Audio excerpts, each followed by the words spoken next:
Well, welcome everyone. My name is Caitlin Fellow. I am the administrative coordinator for Seneca Lake Pure Waters Association, and I'll be facilitating the webinar this evening.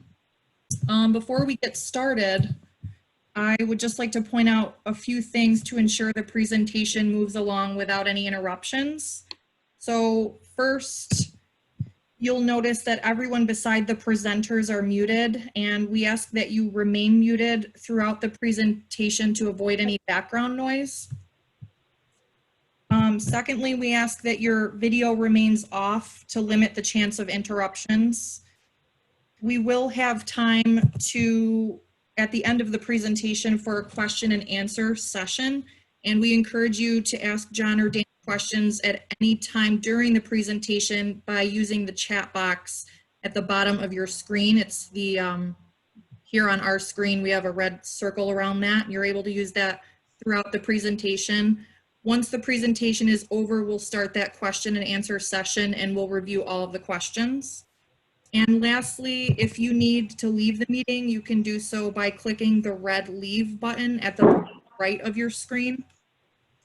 So now I'd like to introduce Dan Corbett. He is Seneca Lake Pure Waters Association Vice President of Water Quality, and he will start the presentation.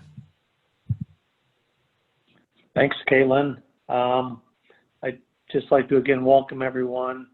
We had 100 people signed up for tonight, and we're far short of that. We here in Himrod lost internet a little bit ago, so we're just linking in through the phone tonight, so that may be part of the problem that folks are having. Although this is a good night to be inside listening to a webinar with the weather going on. This is the first in a series we're calling What's in Your Lake webinar series that'll be provided by Seneca Lake Pure Waters. We'll be asking for inputs. We'll be conducting a poll after tonight's session in the coming days, asking for what people might be interested in for future webinars. We've got some ideas, but we're looking for what would be a strong interest to our membership and to folks out there that care about Seneca Lake. Okay, so let me introduce Professor John Halfman, who's going to present today. The title is History and Status of Seneca Lake Water Quality. So Seneca Lake has experienced a number of changes, swings in water quality and water clarity over the past decades.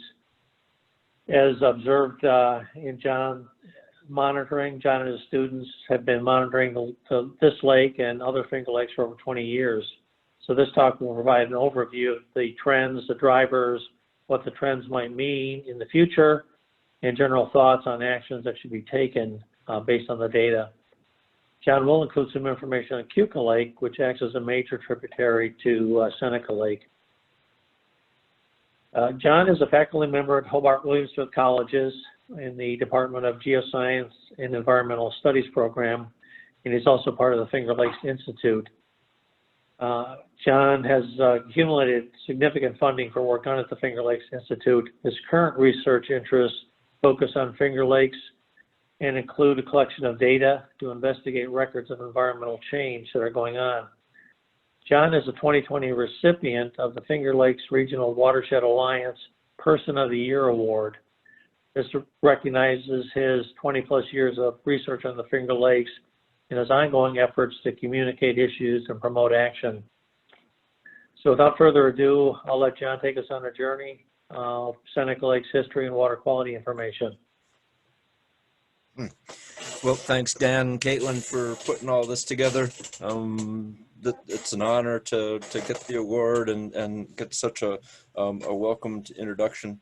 I'm not used to giving talks like this by Zoom, but I'll try to do the best I can. I do have my chat window open if people have questions as I go through the talk, but perhaps most of the questions should get reserved to the very end of the talk, and I'll try to answer them then.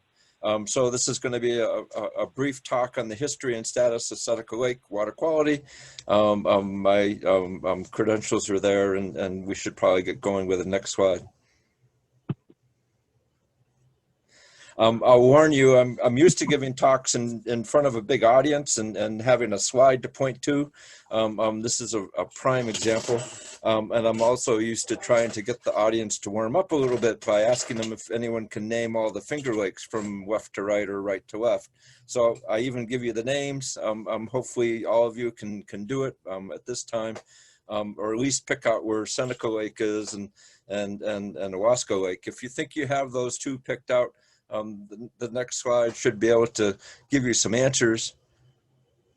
So Seneca Lake's the big one in the middle. In some ways bigger than Keuka Lake, in other ways not quite as big. Owasco Lake is 2 lakes to the right.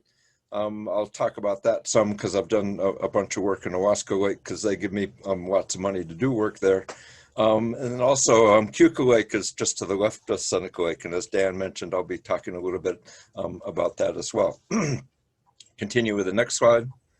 If you look at some properties of all the Finger Lakes, whether it's water depth or maximum surface area or percent of the total volume, the one that has the biggest bars is the lake here in the middle, Seneca Lake.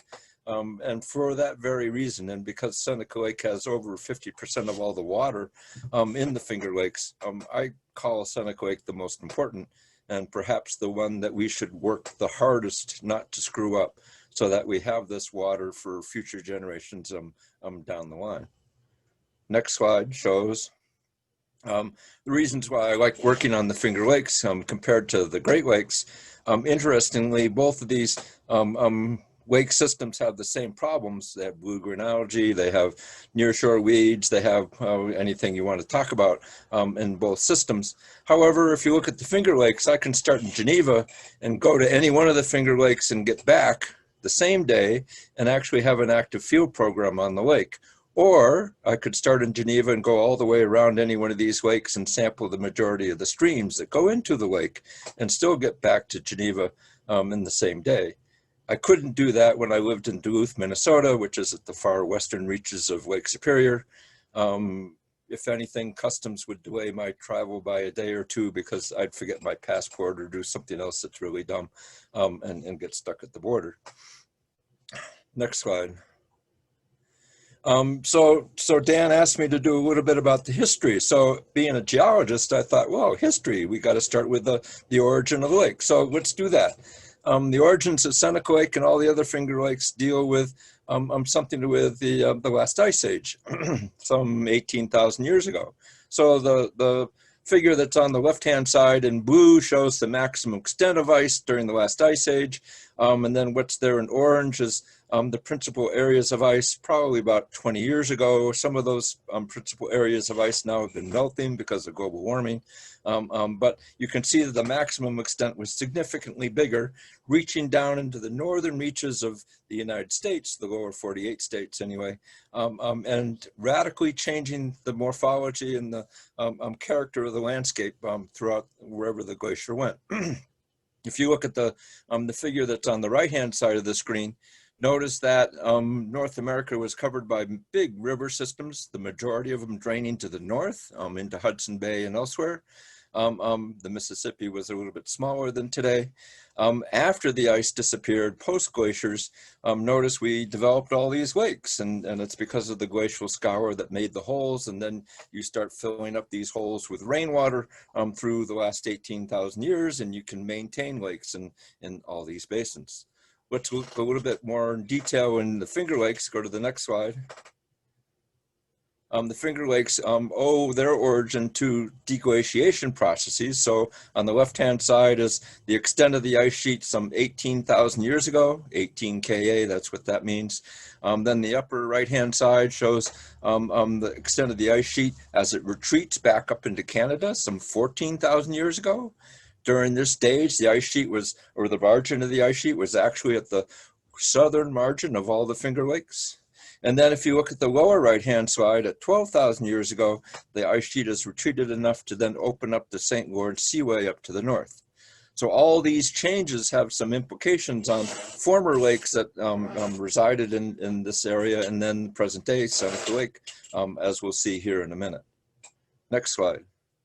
So looking at a little bit more detail of the New York State geomorphology, the landforms in the area, shed a little bit more light about where the ice was and how things happened during the retreat of the last ice age. The stippled pattern, white colored with little oval circles in it, shows mounds of debris, basically at the terminus of all the Finger Lakes that you go from going from the west over to the east. These mounds of debris mark where the ice sheet was at one time at the southern end of all the Finger Lakes. And then the parallel black lines that you see running through Geneva and just south of Geneva actually goes through Belhurst Castle, if you know where that is. Those are another place where the ice sheet paused for a little bit. At each one of these places, the pause prevented drainage to the north that we enjoy today, and all the drainage had to go to the south or to the east, which is a little bit unique from what we experience today. Next slide.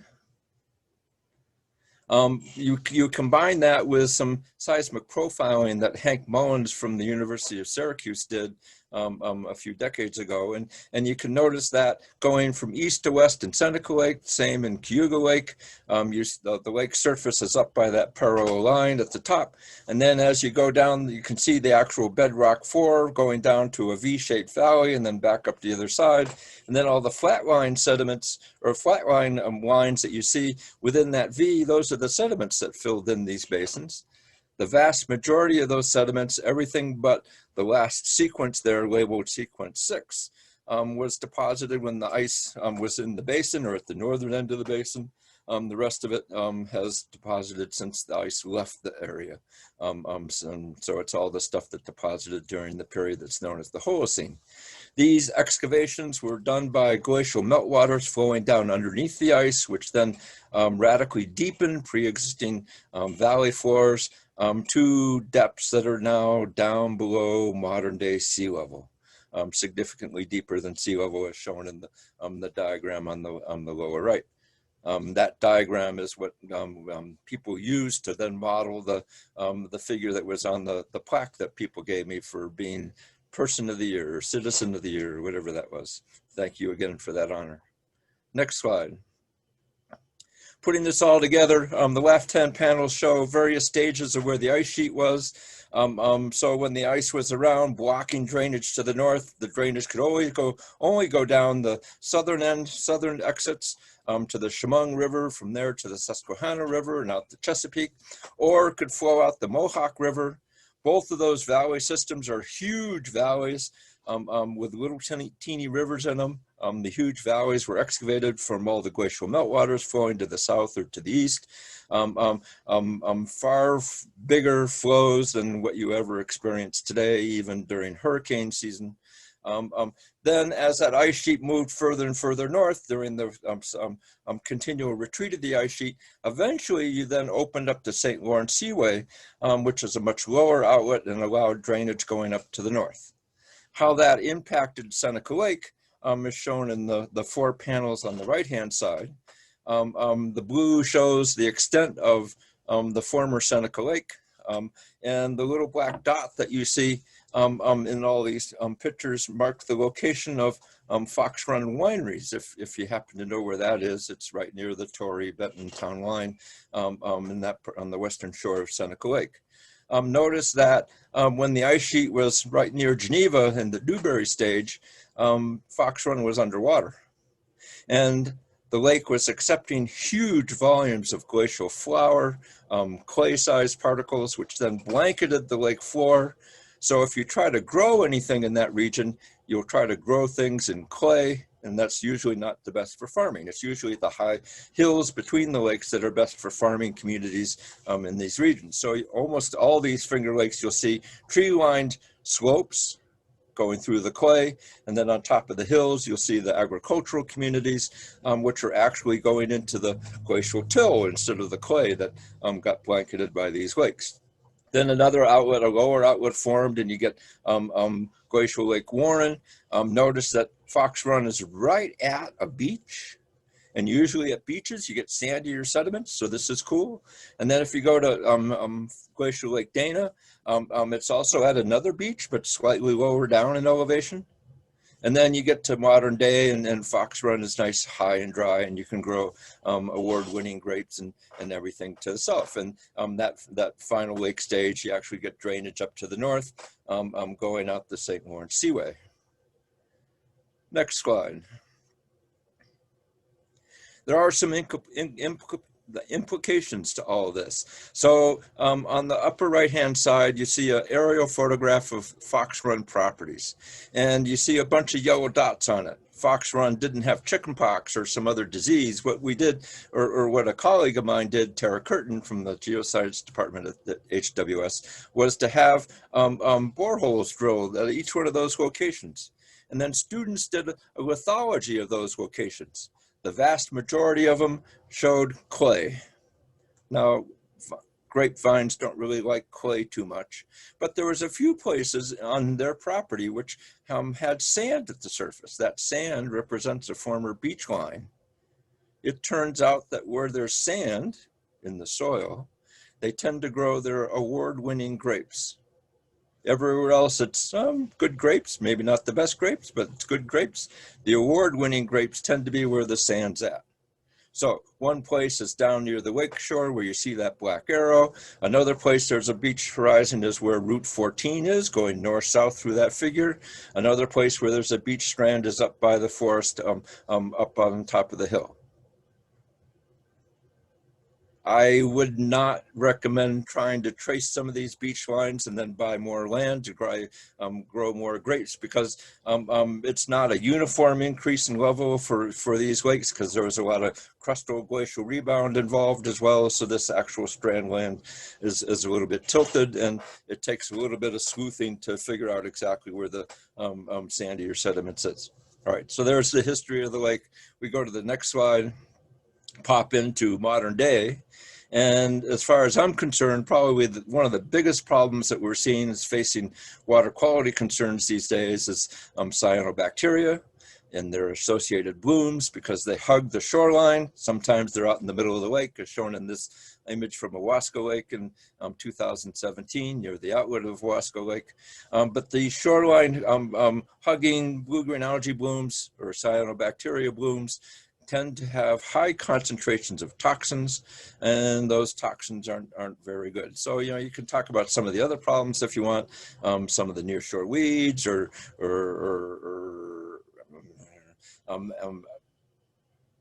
pollutants that are dumped into the lake and other things. But I think right now people ought to try focusing on the cyanobacteria and solve that problem as best we can, because if we do, some of the other problems will probably go away as well.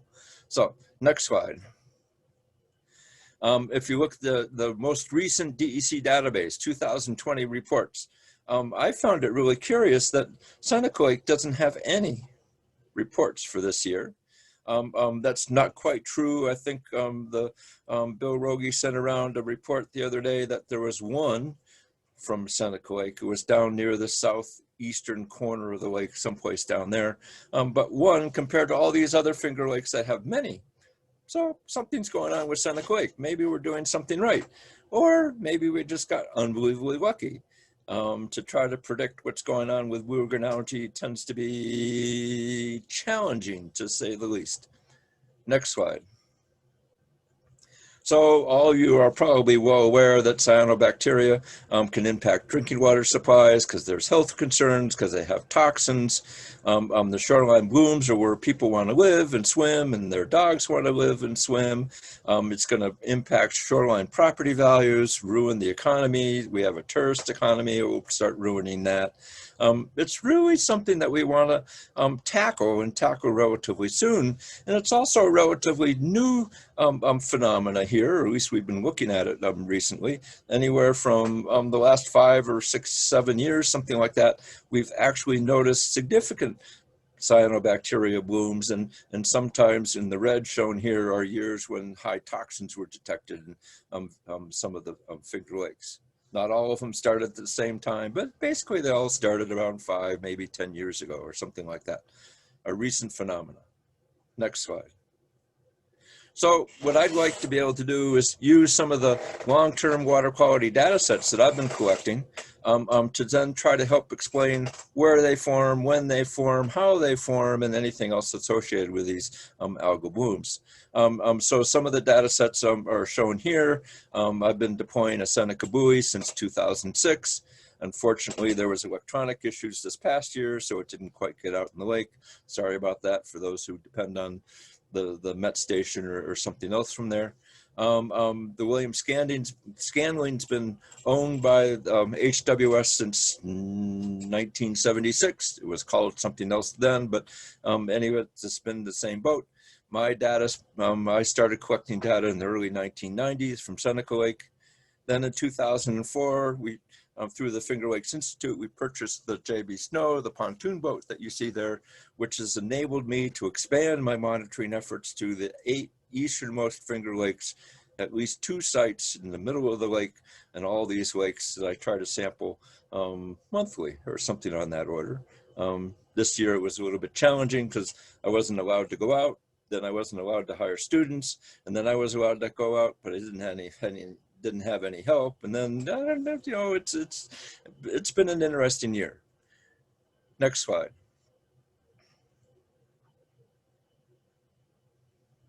Okay, so someone sent in a chat saying what kind of toxins are in cyanobacteria. The toxins are a variety of things, anything from skin irritants to things that can cause liver abnormalities to things that can actually attack your nervous system. It depends on the variety of cyanobacteria and whether they're producing toxins that day or not producing toxins that day. So anyway, getting back to the talk. So one of the long-term data sets that I have from all these Finger Lakes is looking at what's in the plankton. Basically, you take a net that's shown in the upper right, you tow it through the water column, the plankton collect inside that net, then you empty it into underneath the microscope back in the lab, and you identify what's there. The big graph that you see on the left-hand side is the percentage of blue-green species, cyanobacteria species, one and the same. I go back and forth in those 2 names all the time. Notice some of the lakes, like Skineateles Lake, which is over on the right-hand side, and Honeoye, Canandaigua, and Keuka Lake, they tend to have a high percentage of cyanobacteria in the plankton. However, some of those lakes also have very little plankton. Skineateles probably has the least amount of plankton. So even though you have a high percentage, the total amount of cyanobacteria is really, really small. If you look at Seneca or Keuka or Wasco, the percentage of cyanobacteria is relatively small, but they tend to have more algae in those lakes, so the numbers are probably about the same. Other major algal groups include diatoms, dinoflagellates, green algae, and a few others. All right, so let's go a little bit further and see if my long-term data set can talk about other cyanobacteria environmental preferences. So for example, they tend to like warmer water in other systems. They tend to like sunny skies, calm conditions so that they can float up near the surface. And they also populate lakes that have lots and lots of nutrients. If we go to the next slide, let's pick on warmer water. So the graph that's on the left-hand side depicts surface water temperatures collected from 1995 all the way up to, I believe it was last week, by the CTD, the instrument that you see me holding in the lower left-hand side of the screen. It's very good at measuring temperature. And notice that in any given year, the temperatures start really, really cold in April and then warm by the time you get into August and then start cooling off as you get in through September into October or thereabouts. But the general trend of all these temperatures, if you look at the trend of all these weekly data points, tends to be warmer and warmer and warmer water. Probably due to global warming. That's what I would want to attribute to. And then more specifically, if you look at the last 5 or 6 years when HABs have been involved in Seneca Lake, these are some of the warmest years on record. This past year, 2020, looks like got to be the warmest of all of them in the last, I don't know how many years this is, 25 years or thereabouts. Now, what's ironic is until last week, we haven't had any major cyanobacteria blooms. It's been in the plankton, but no major blooms that I've been able to detect anywhere with the systems that I'm looking at.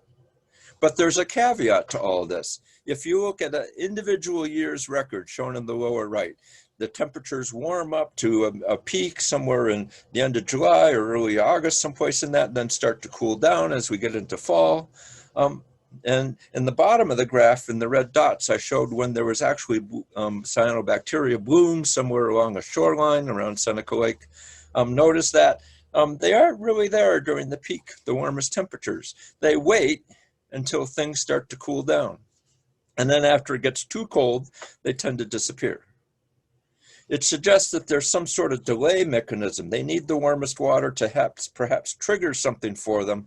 Maybe they need the warmest water to then have bacteria generate a lot of nutrients in the sediments or start decaying nearshore weeds or something like that to then release nutrients in the localized areas for them to then bloom later on in the summer, late August, early September, or something along those lines.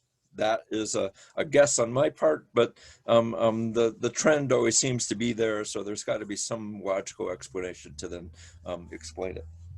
Next slide. If you look a little bit more detail, this is records from dockside locations around Owasco Lake back in 2017, not 18 as the title says, my bad. But anyway, what I found was really curious in this record in particular is if you look at the temperature record, there seems to be a 1 or 2 or 3 degree decrease in surface water temperatures for a sustained period of 3, maybe 4 days. And at the bottom of that temperature, you get blue-green algae bloom shown in the yellow boxes down at the bottom. So there was one around 720, another one starting around 824, something like that. A decrease in temperature, then cyanobacteria blooms happened around the shoreline of that lake. Somehow the surface water got cooler. You can do that by a mixing event, waves, winds, something else along those lines. And then it perhaps stirred up a bunch of sediments to then release some nutrients, or stirred up accumulating weeds along the shoreline to then release some decaying nutrients into the water column to then help promote blue-green algae blooms. I'm emphasizing this nutrient bit here because I'll show it's real important here in 3 or 4 slides down the road. Next slide. Okay, so sunny skies, calm water. If anybody's been on Seneca Lake this summer, you know we've had a lot of sunny skies and a lot of calm water. Maybe not quite as clear as this picture shows. It's been a lot more humid this summer, but we've had plenty of days that were sunny and calm. Now, based on funding from Seneca Lake Pure Waters Association, I was able to put around 8 sites at docks, a Met station, and then underneath that Met station is a little green box. That little green box is a camera, which you can then program to take pictures of the water surface at preset intervals. I got a picture every 10 minutes from mid-July through the beginning of October, something like that, and then categorized all those images over 10 minutes, whether it's turbid, clear, or if there's a blue-green algae bloom, to get a pretty good handle on what's going on. It turns out that not every sunny and calm day did we get a bloom. Bummer.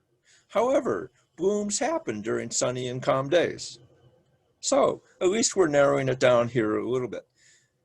It also turns out that you don't get a bloom everywhere around the lake on the same day, even if it's flat calm everywhere around the lake.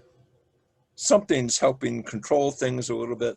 I don't know, maybe it's the nutrient release. Maybe you need a wind event attacking a shoreline to release some nutrients, and then the next calm day you can have something. That's sort of unclear at the moment. Next slide.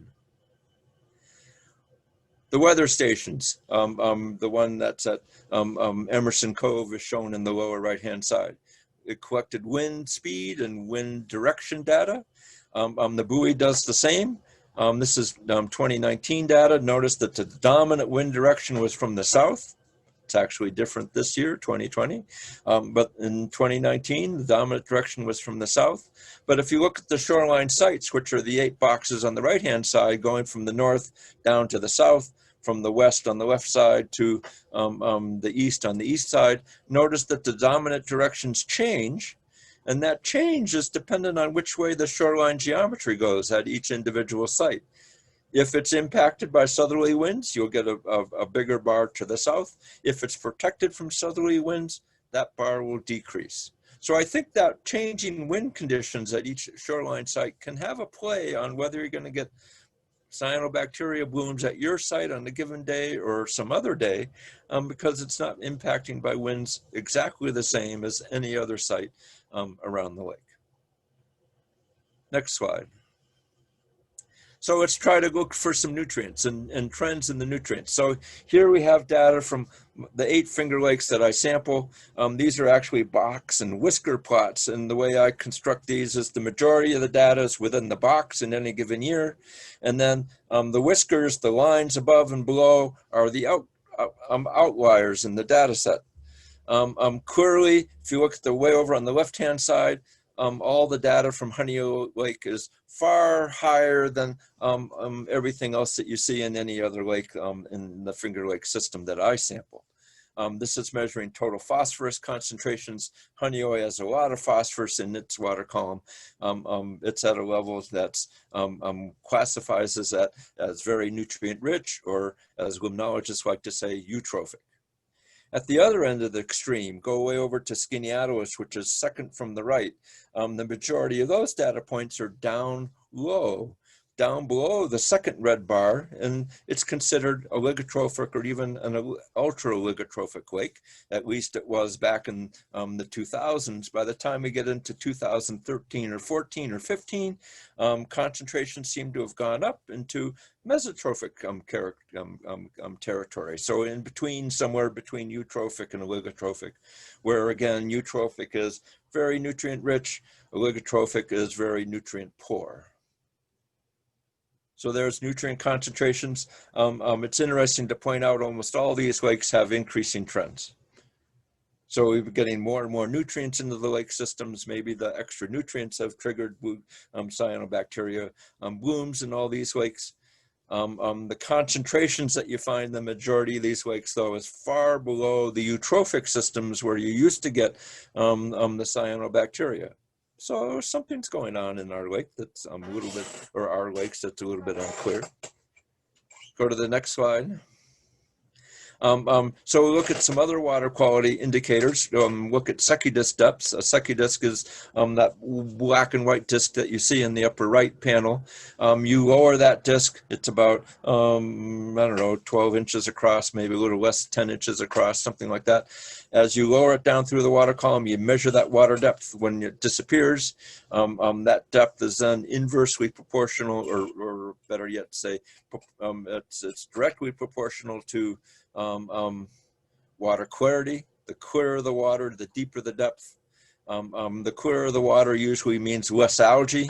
So you can sort of interpret this Secchi disc record as the amount of algae in the water column. So starting way back in the early 1990s, we had shallow depths, lots of algae, go progressively to deeper and deeper depths. On average, if you follow that green, dark green line, to around 1997.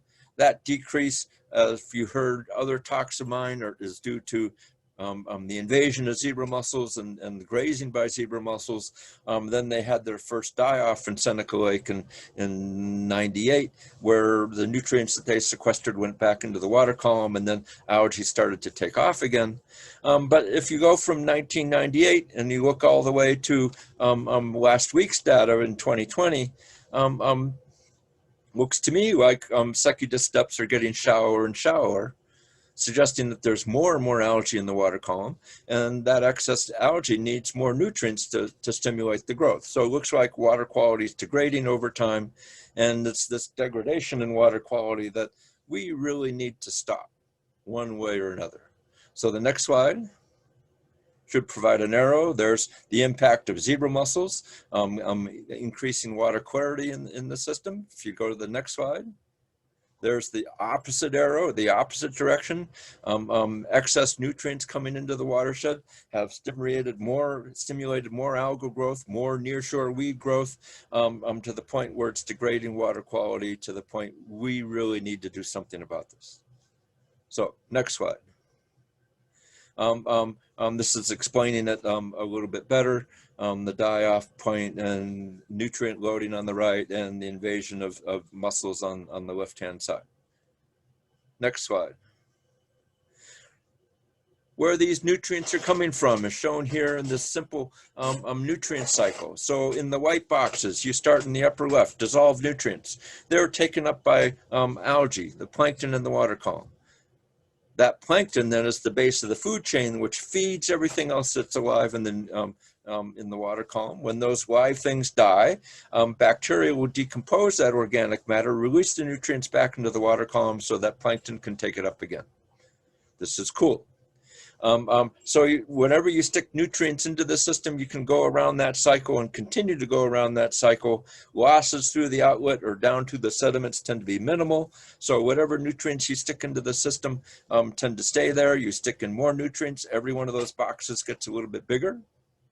As those boxes get a little bit bigger, you can go from an oligotrophic system to a mesotrophic system. If you increase the boxes some more, maybe you're going to a very nutrient-rich system, eutrophic system. When that starts to happen, you can get weeds going along the shoreline. You can get blue-green algae blooms, scum, other things. Some of these sources of nutrients that can impact some of this include fertilizers, runoff of fertilizers from agricultural communities and homeowner communities, animal feedlot operations, and the spreading of their manure on fields can add a lot of nutrients into the system. We can't rule out human impact as well from wastewater treatment plants, and there's a number that go into Seneca Lake, or on-site septic systems that are aging that might be leaking nutrients into the water column as well. All those sources provide dissolved nutrients into the water, which plankton say thank you very much and grow a little bit. You can also just dump in raw organic matter, so fecal matter from humans or animals from CAFO operations, or just the organic matter that's attached to soil particles that then run off in a rainstorm like we had today and get into the lake that way. Because bacteria don't care where the organic matter comes from. They will happily decompose it and release those nutrients to the water column, where plankton will say thank you very much, and they will grow. It's very, very interesting, very simple system if you think about it this way.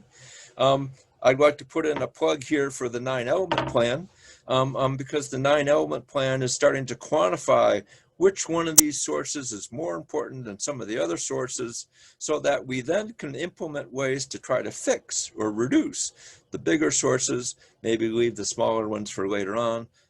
As we then reduce some of these sources, then we have a chance, and I should emphasize the word chance here, a chance of water quality improving in the lake. Maybe within the lifetime of our grandkids, something on the order. Now, why do I say that? We go to the next slide. Somewhere here. Here's some more open water limnology information. So you already saw Seneca steps. This graph is shown as box and whiskers, though, instead of individual data points. The lines there represent the boundaries between the upper shallowest depths would be the eutrophic zone. The bottom zone would be oligotrophic zone. So notice Seneca Lake was oligotrophic for a long time in the late 1990s. And then in between those two red lines is where it's mesotrophic. So Seneca Lake has transformed itself from an oligotrophic system when zebra mussels were doing their thing, all the way up into now a mesotrophic system, and occasionally the data points go into the eutrophic realm, something that we don't really want to sustain here. If you look at chlorophyll A concentrations, which is a good proxy for the amount of algae that's there, it mimics very well what you see in the annual Seneca steps. So Seneca steps, easy to measure, chlorophyll a lot harder to measure. Both of them are showing the same thing. I'll measure Seneca steps any day and use that as a proxy. Next slide.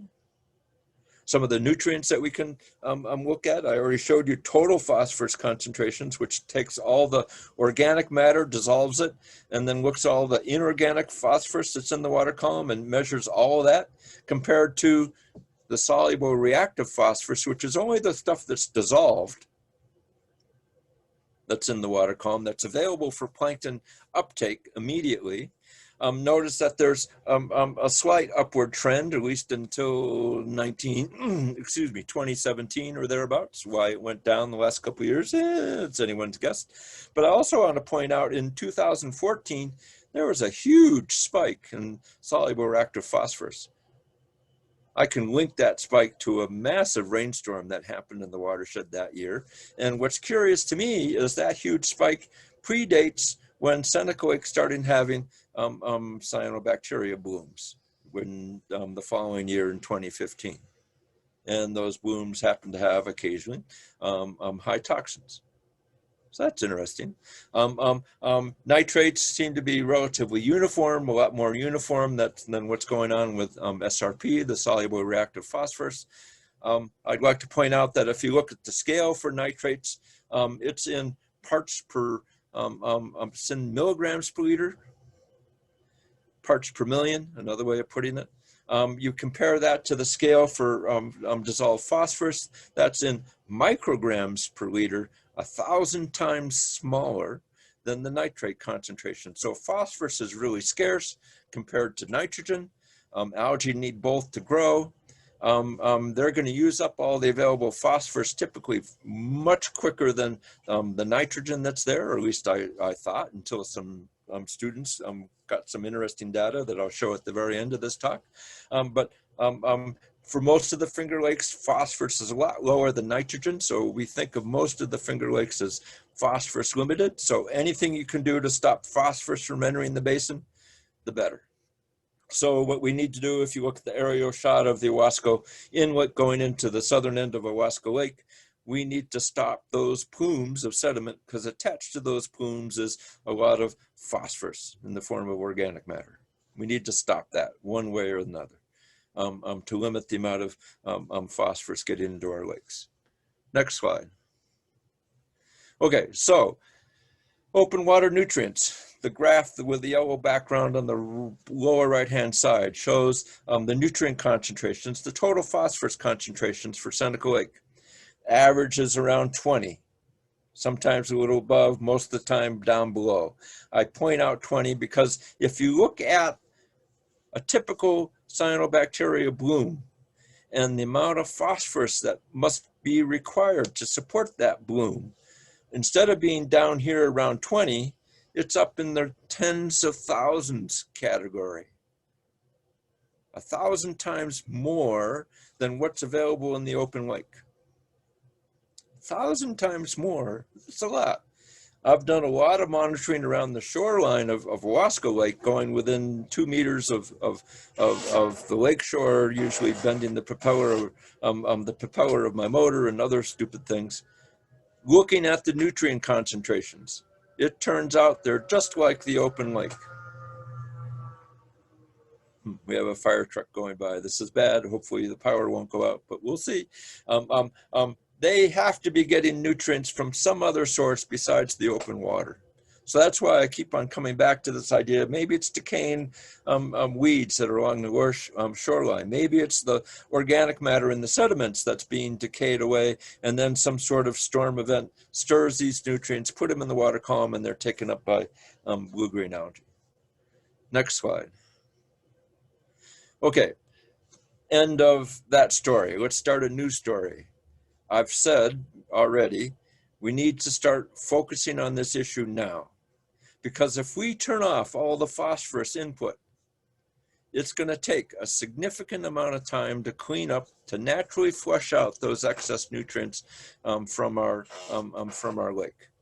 Chloride is a prime example, and that's why I'm showing the chloride concentrations over the past 100 years in Seneca Lake. They started out really low, pretty similar to other Finger Lakes, and steadily increased as mining activity of the salt mines dumped more chloride into the system.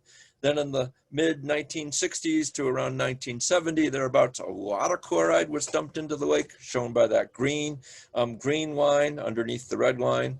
The red line and all those blue dots is all the raw data, the chloride concentrations itself. That then skyrocketed the chloride concentration in Seneca Lake. Then the EPA and the DEC found that the mounds were doing that, and they told them, no, you can't do that. You have to reduce your inputs into the lake to significantly smaller numbers. They complied.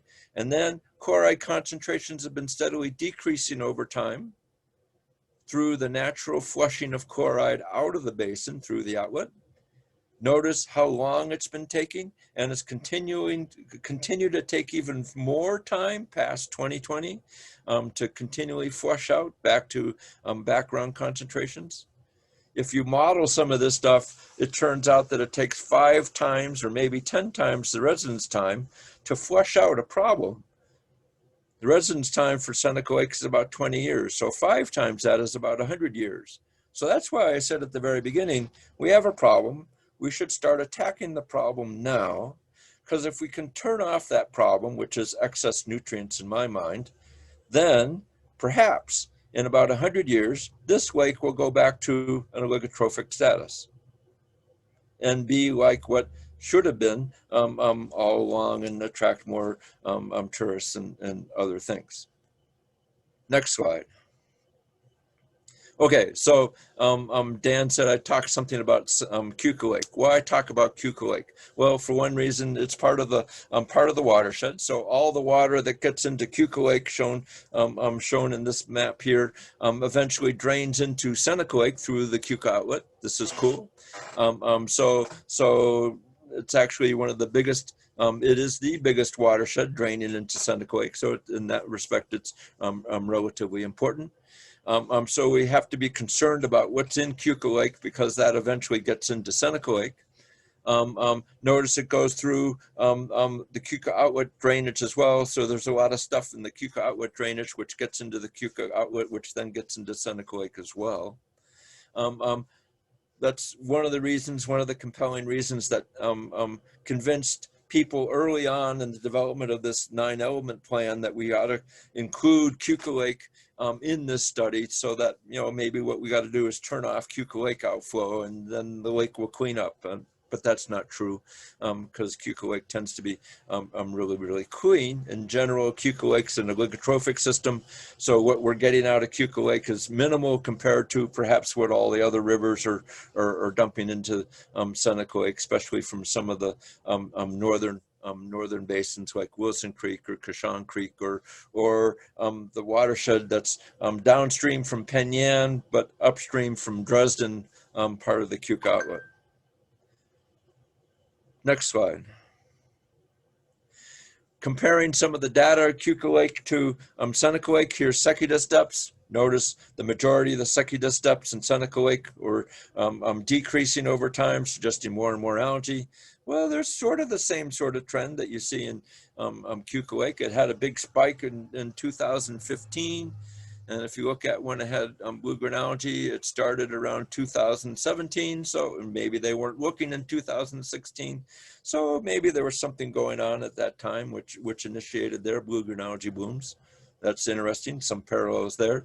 But in general, there's more mesotrophic data for Seneca Lake than Keuka Lake. So we're getting clearer water, less nutrient water flowing into Seneca Lake. So I'm not too concerned about Keuka Lake too much as a major impact to water quality in Seneca Lake. Next slide.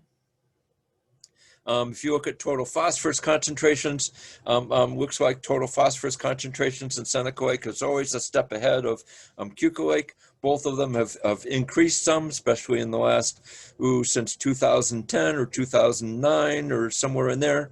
A lot of Finger Lakes have actually shown that type of profile more since the last decade than anything earlier. A lot of I'll say a lot because Honey Oy clearly goes against that pattern, and it's a lake all to itself. Next slide. If you look at SRP, soluble reactive phosphorus, the dissolved stuff available for algal growth, almost all the lakes, it's flat. It's near zero.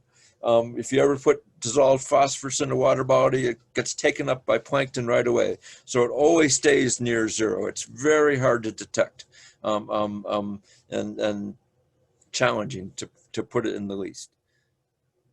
So it's flatline. There are some high points. Some of these high points might be correlating to when cyanobacteria started in individual lakes. It's not a perfect match, but it's something to think about. Next slide. If you look at nitrate concentrations, nitrate for honey oil, way over on the left-hand side, flat. Nitrate's unbelievably hard to detect in honey oil lake because nitrogen is a nutrient in honey oil lake. It's not phosphorus, it's nitrogen. Compared to some of the other Finger Lakes where it's probably phosphorus is the limiting nutrient. I'll have more to say on that in just here a little bit. Nitrate concentrations in Seneca, Keuka, Owasco, and Skaneateles have been trending down. I think it's trending down because, but I can't prove it, as we get more phosphorus in these systems, they use up the available nitrogen, so they're taking the concentrations down. There's one reason. Another reason, a major source of nitrogen to these water bodies is acid rain. And the acid rain inputs have been going down as we've been closing more and more fossil fuel plants that are generating electricity and heat and other things. So that's another reason to have these things go down. A third reason, maybe more controls on CAFO operations and farm runoff have limited the amount of nitrogen going into lakes as well. Maybe we can do some more there. Notice a different trend in Keuka Lake. Matter of fact, Keuka Lake is more like Honey Oil Lake in that occasionally it's probably nitrogen limited for algal growth, just like Honey Oil Lake is nitrogen limited for algal growth. Next slide. Dissolved silica, I measure dissolved silica because it's required for diatom shells. Diatoms is another type of algae. For most of these lakes, it's there's no clear trend that's consistent, other than there was a big spike in Seneca Lake when all the algae were sucked up by zebra mussels, so nobody used up any of the silica, so it spiked those years. Other than that, I don't see any consistent trends anywhere across the way. Next slide. We look at surface chlorophyll. Keuka Lake, always low. It's always down in the oligotrophic range, always in the low nutrient range. Whereas Seneca Lake started low, but then went up high up into the mesotrophic range. That's not so good. So the water quality trend for Seneca Lake is not so good. And I probably should have tilted that arrow for Seneca Lake to increasing instead of making it flat across as shown here. Some other lakes are a lot cleaner. Skaneateles Lake, very little algae there, very ultra oligotrophic system with the occasional cyanobacteria bloom for some who knows what reason. Next slide. Okay, so let's change course here yet once again. This past summer, FOI undertook some mesocosm experiments, and one of the students that we hired remotely over the summer analyzed all this data. Mesocosms, what are they? Well, you see that PVC frame that you see floating in a pond. It's actually in one of the Hanley ponds, a system that a bunch of lakes that HWS owns and a property a little bit east of here. In between all those frames, you stick a bunch of baggies. In those baggies, you stick lake water. In that lake water, you do, for a bunch of them, nothing. Those are your control. And after a week's time, you measure the amount of algal growth in those bags. In another series of bags, you stick in a bunch of nitrogen, usually in the form of ammonia, the most available form of nitrogen for algal growth. And then in a bunch of other bags, you stick in just phosphorus, excess phosphorus. And then in another bunch of bags, you stick in both nitrogen and phosphorus. And then you measure algal growth after a week's time and you see what happens.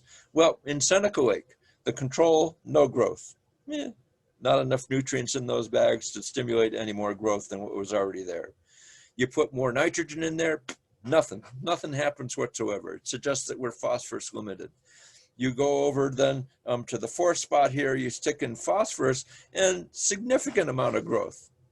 This is great. So it suggests that we're phosphorus limiting. But what's surprising to all of us though is if you put in both nitrogen and phosphorus, this is ammonia now that we're sticking in, you get even better growth than just phosphorus alone.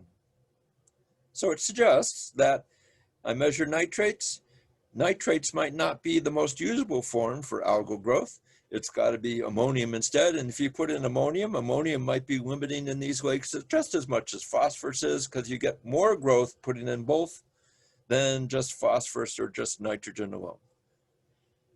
So I go back to my original story of you get sediments, you then start decaying the stuff. The decay products tend to be raw phosphorus, SRP, and also ammonium. You stir that up, put it in the water column, oh, you can get all sorts of growth. Maybe enough to support a cyanobacteria bloom, maybe not.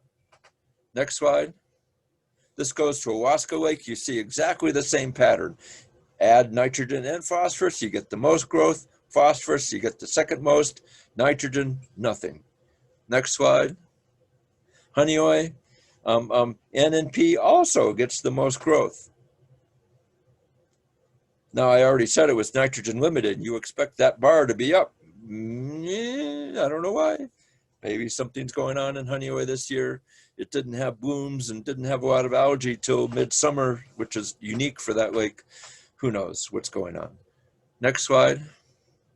Okay, so clearly there's a lot of questions. Every time we go out, we try to answer to the previous questions. We usually come up with many more questions. It's the way science works. We're slowly beginning to understand some of the drivers for HABs and cyanobacteria blooms. All this information will then feed itself into developing a much better 9-element plan, I hope. And what the 9-element plan will do, the end result of that is figure out ways to then improve water quality for Seneca and Keuka lakes, so that we can implement those plans to then improve water quality for Seneca Lake. And as I mentioned before, we need to start now, or as soon as we can, because it's going to take many residence times to get the water quality back to where it used to be, and enjoy oligotrophic conditions yet once again. A lot of years, decades. I'll never see it. I'll be long dead. Maybe my grandkid will see it. We'll see. Next slide. Okay, so I've had a lot of students work with me. It's about 100 of them so far. I'll probably hire 5 or 10 more before I fully retire. We'll see. Maybe you've seen some of these kids. Maybe you haven't. Some of them have gone on to do great things. Others, they've gone on. Next. Next slide. These are the 2 people that helped me this summer. In the blue shirt is a student that I got to hire for 3 weeks out of the 16-week summer. That's when they finally allowed me to bring students on campus. And then there's a colleague of mine in the physics department, Ileana Dimitriou, who helped me the most. And I'm unbelievably grateful to her hard work. She now knows why I'm always tired, because now she's always tired, because I actually do an awful lot of work trying to sample all sorts of things and figure out what's going on in the Finger Lake system. So with that, that's the end of my talk. I think we might open it up to questions. I think we agreed that Dan or other people might send me questions to think about, or maybe I'll pick some. I don't know. You guys tell me what to do. Thanks, guys, for listening. Yeah, thank you so much, John. Yeah, so we are open to taking questions. And, you know, as questions come in, John, you can read them off if you've got them on your screen. And we decided, I think we got going a little bit late tonight, but, you know, we can have this question and answer session for, you know, 10 or so minutes. And if there's anything that we miss or don't get to tonight in the chat box, we'd be happy to send out answers later on through email. Okay. All right. Well, let's see. I see there's one question there. Have we ruled out recent intensified efforts to identify HABs as a potential reason for more documented HABs over the past several years? I don't really know how to answer that, in that people have been extensively looking for HABs in the past 5 years. No one's really extensively looked for them earlier than that, other than I've collected plankton toes out in the middle of the lake, and I get pretty much the same concentration out there as I've always done. So it's just the nearshore areas in general that have been increasing in these Finger Lake systems. Maybe there were some long ago, maybe not. A good likely time frame when there was HABs in the region could have been back in the 1950s and 60s, when there was a lot of raw sewage getting into the lakes and stimulating a lot of weed growth and algal growth. And then EPA rules came along, which mandated wastewater treatment plants and other things that took a lot of those nutrients out of the system, or at least the organic matter out of the system. So I don't know, that's a hard question to answer. Next question that I see here is, considering the nutrient cycle, do we have a sense of the relative contribution of nutrients to the water column from the bed load versus runoff? Based on my results in the Wasco Lake, over 95% of all the nutrients coming into that system, into that lake, come in during runoff events.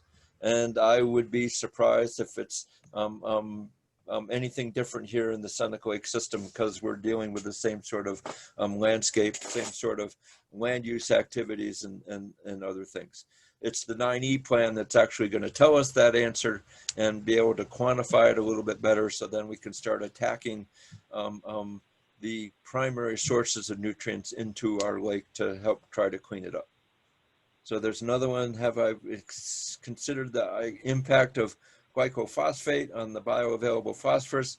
I don't measure either one of them, so the answer is no, I have not considered it at all. Next one is, that's not a question, that's not a question. If we remove the algae and weeds that gather on our shores, could farmers use that instead of fertilizers? The weeds are an excellent source of compost material. This is great. So I highly recommend it. If you can get it out of our watershed and perhaps give it to Keuka Lake or somewhere else, then we avoid that problem altogether, and we're taking that nutrient bank away from our lake to help reduce the nutrient loading getting into the system as well. And then there's another question starting off with, do you trim? And then it trails off from that, and I can't see anything else, so I'm not going to answer that. So that's all the questions I see so far. If there's any more, do you think the dry year might lead into a less intense HAB season? Maybe that's what's going on in Seneca Lake, but you couldn't say that for all the other Finger Lakes. So trying to predict HAB season and then HAB intensity is like trying to play Russian roulette. Your guess is as good as mine at the moment, but I'm working on it.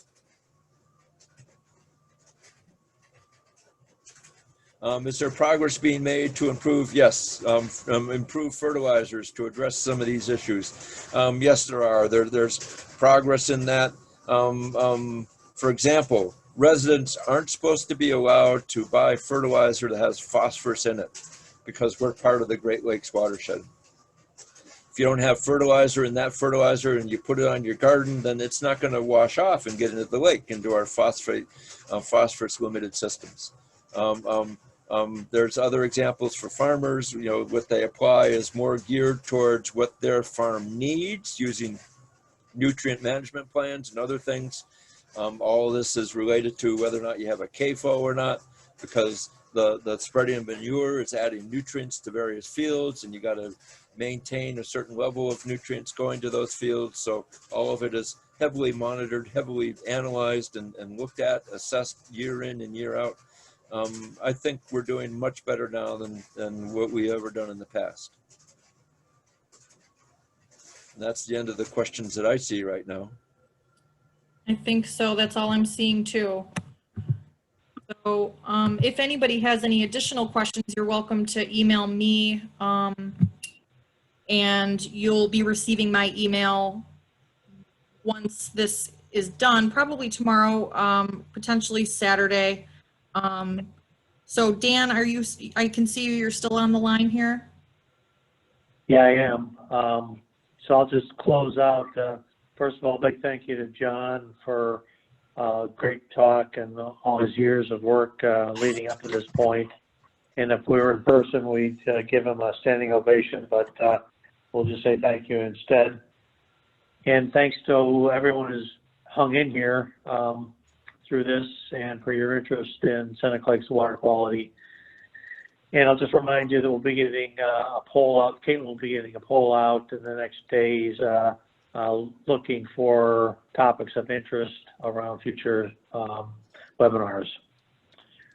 So, Caitlin, unless there's anything else, or John, I think we're ready to sign off.